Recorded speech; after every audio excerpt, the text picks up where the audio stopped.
It is almost unbelievable how far a man can go when he becomes addicted to deception. Kevin did not simply entertain side relationships, he built an entire lifestyle on betrayal. For years, he floated from one mistress to another, treating loyalty like a disposable accessory. But the final mistress, the one who stayed the longest, the one who believed she had finally won something valuable, was Sharina. The internet remembers the moment she proudly stepped into Kevin's life like she had just secured a once-in-a-lifetime prize. She had a child with him, moved into luxury, and basked in a fantasy that was funded by someone else's heartbreak. Social media called it the longest-running disrespect campaign in celebrity history, and honestly, they were not wrong. What makes this entire saga even more shocking is how openly Kevin and Sharina played in Wendy's face. They were not hiding. They were not subtle. They were living a soft life using money that Wendy worked decades to earn. They even purchased a $1 million home barely 9 miles away from her.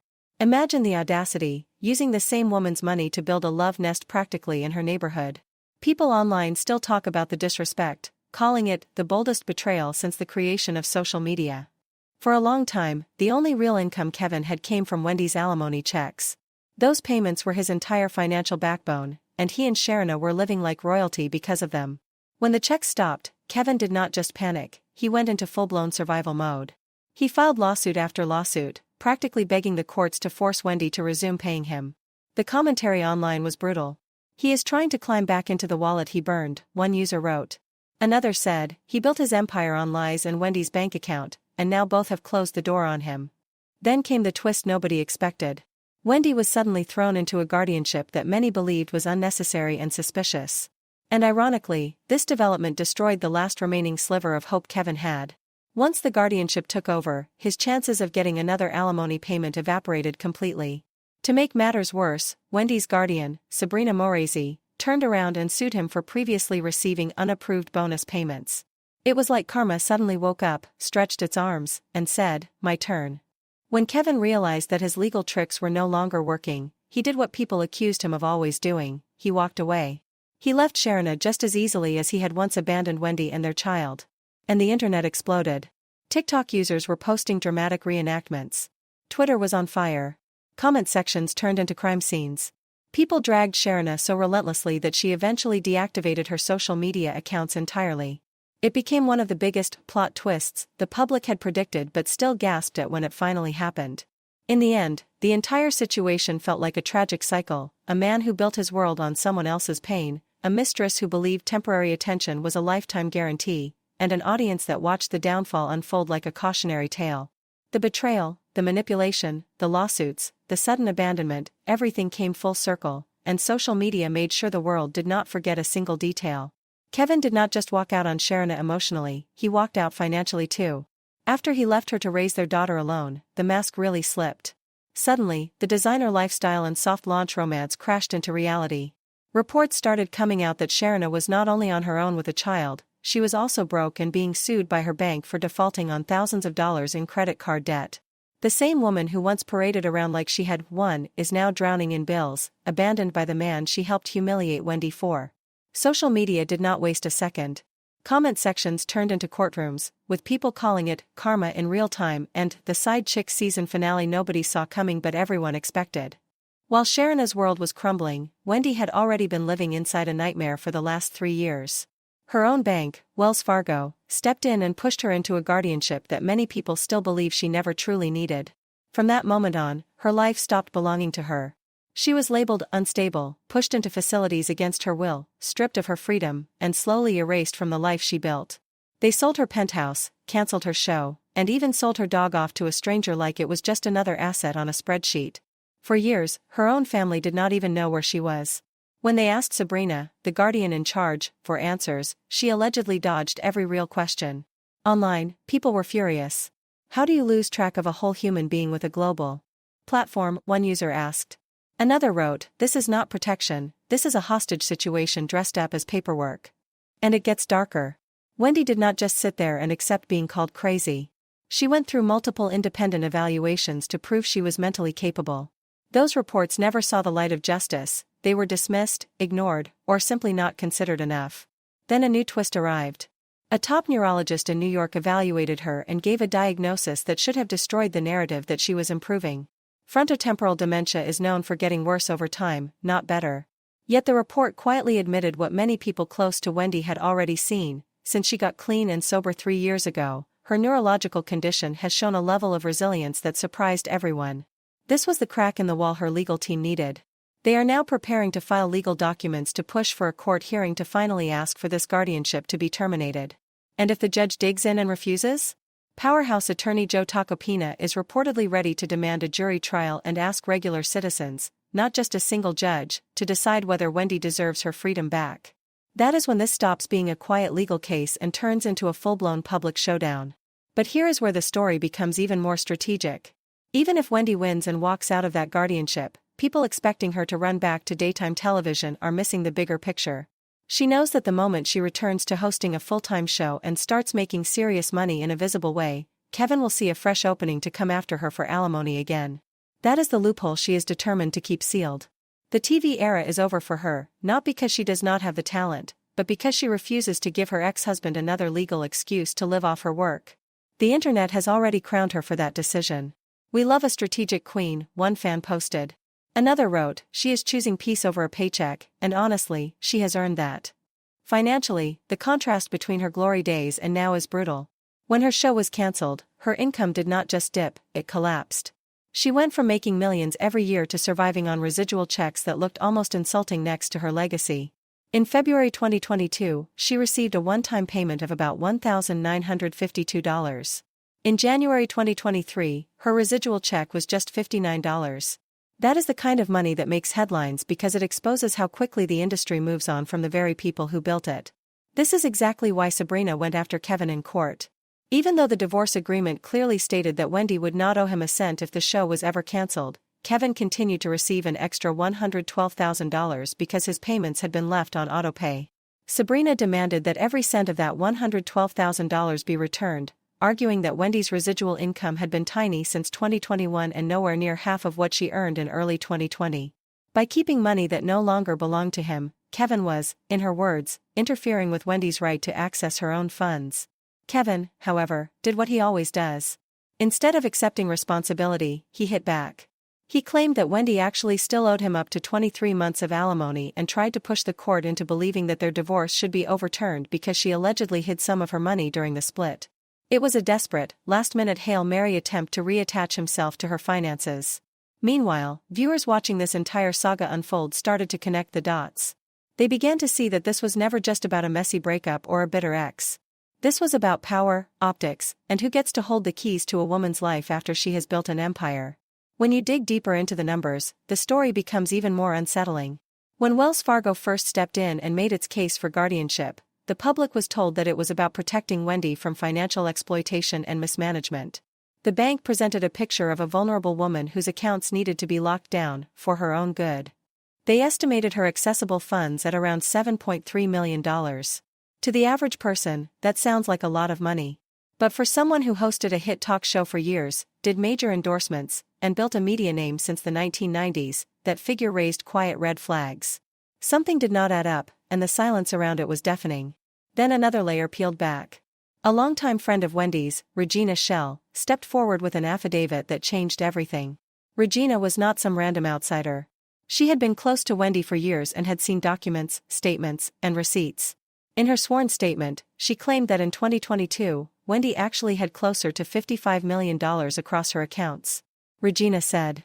She had documents that came directly from Wells Fargo itself, showing balances that were far higher than the modest $7.3 million the bank mentioned in court. If that is true, then we are no longer talking about a small discrepancy. We are talking about a gap of almost $50 million. That is not a typo. That is not a misunderstanding. That is a reality-bending difference that forces one chilling question: who decided to shrink Wendy's visible wealth on paper, and why? By the time you lay all of this out together, the picture looks less like a simple celebrity meltdown and more like a financial thriller. A bank that pushed for guardianship. A guardian who kept the family at a distance. An ex-husband trying to claw back unearned money. A friend who claims the real fortune is much bigger than anyone was told. And in the center of it all is Wendy, a woman the world laughed at, judged, and wrote off, who might actually be one of the sharpest players in this entire story. The deeper you go, the more it looks like the real battle was never about gossip. It was about who gets to control the narrative, the money, and ultimately, Wendy's freedom. When Kevin caught even a whisper of the possibility that Wendy might have far more money than what the public had been told, something inside him snapped. It was as if a dormant hunger suddenly woke up and demanded to be fed. This was not a quiet curiosity. This was a man who had spent years living comfortably off the alimony that Wendy had paid him, suddenly smelling the scent of a much larger feast. The moment the rumor reached him, he practically sprinted back toward the legal system with renewed entitlement. He attempted to have his alimony reinstated, and not just reinstated, he wanted it increased. Increased. As if the idea that Wendy might have tens of millions more than the public number automatically entitled him to a bigger slice of the fortune she built long before he ever entered her life. The entitlement was not surprising, but it was revealing. It showed that Kevin had been watching, waiting, and monitoring Wendy's finances more closely than anyone realized, looking for the smallest opening to reattach himself to her bank account. Sabrina, who had been involved in Wendy's legal matters and oversaw the guardianship, immediately stepped in. She shut down Kevin's claims with the kind of cold precision that only someone deeply familiar with the financial timeline could deliver. She argued that Kevin was never confused, never uninformed, and certainly never in the dark about Wendy's financial situation. According to her, Kevin knew exactly what she had at the time of the divorce. He agreed to the original alimony with that full understanding. His sudden performance of shock and victimhood, acting as if he had been blindsided by secret millions, was nothing more than a strategic attempt to take advantage of the chaos surrounding Wendy's guardianship. Social media instantly saw through it. One user wrote, "He is not surprised, he is opportunistic." Another said, "He smells money like a shark smells blood." What made the situation even more intriguing was Sabrina's response regarding Regina's claim of the $55 million. Sabrina did not dismiss Regina's statement outright. She did not confirm it, but she also did not deny it. Instead, she made a careful, legally calculated distancing statement. She said she could not speak on what Regina thinks she saw, what a third person believes they heard, or what that third person may have reported to Regina. This was not a denial. This was strategic ambiguity. She did not say Regina was wrong. She did not say the documents were fake. She simply emphasized that Kevin had no first-hand knowledge of whatever Regina witnessed. In other words, his arguments were built entirely on second-hand whispers and opportunistic interpretations. And courts look at that as nothing more than noise from someone who stands to benefit financially. This is where the situation transforms from messy into cinematic. Wendy's finances were not simply a collection of statements and balances. They were a battlefield. On one side, the bank insisted she needed protection, locking down her accounts and presenting a carefully curated number that made her appear vulnerable. On another side stood Regina, a friend with nothing to gain, claiming that Wendy's actual financial landscape was far larger than what Wells Fargo had publicly acknowledged. Then there was Kevin, hovering on the sidelines, waiting for the perfect moment to wedge himself back into the picture and demand more. Every person in the equation had something at stake, and every move was layered with motive, strategy, and personal interest. What people often forget is that Wendy has always been strategic with money. She was never careless. She was never oblivious. People close to her have said repeatedly that Wendy knew her finances down to the decimal. She tracked her investments, understood her accounts, and made deliberate financial decisions. She spoke about money openly on her show. She discussed how she saved, how she spent, how she protected her wealth, and how she avoided unnecessary risk. She was not the type of woman who simply loses track of tens of millions of dollars. So when the public was told she had $7.3 million accessible, but Regina swore she had seen documents showing closer to $55 million, it raised alarms everywhere. The discrepancy was not small. It was enormous. Some people believe the bank intentionally downplayed the number to make the guardianship appear more necessary. If someone looks financially fragile, it becomes easier to justify controlling their accounts. But if the court sees someone with $50+ million, it becomes a completely different conversation. That level of wealth usually involves multiple financial advisors, attorneys, and accountants. It becomes harder to argue that a person with that level of oversight suddenly spiraled into financial chaos without anyone noticing. Regina had no reason to lie. Filing a false affidavit is not a minor matter. It is a crime. If she provided documents she believed came directly from Wells Fargo, that means she genuinely believed Wendy's true financial state was far more robust than the narrative being presented to the public. So the real question becomes, why did such documents exist? And why were they in such drastic conflict with the bank's official statements?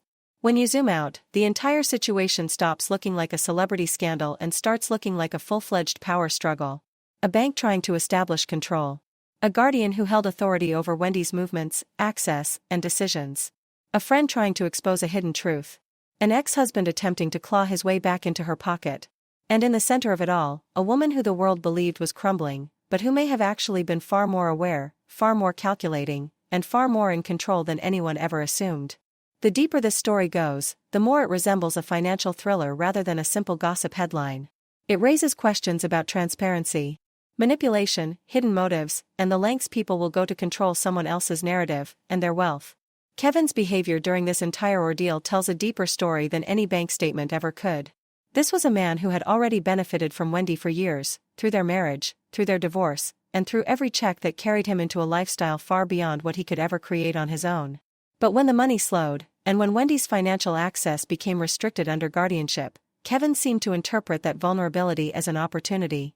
The moment whispers of a possible $55 million reached his ears, he pounced like someone who believed he still had a rightful claim to her empire. He tried to use Regina's affidavit, something he was not even personally present for, as justification to claw his way back into Wendy's pockets.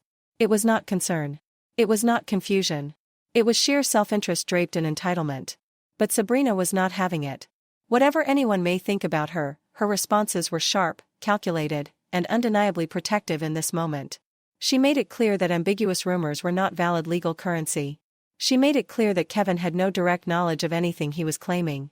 And she made it painfully clear that Wendy's finances, whatever the true number is, are no longer his business.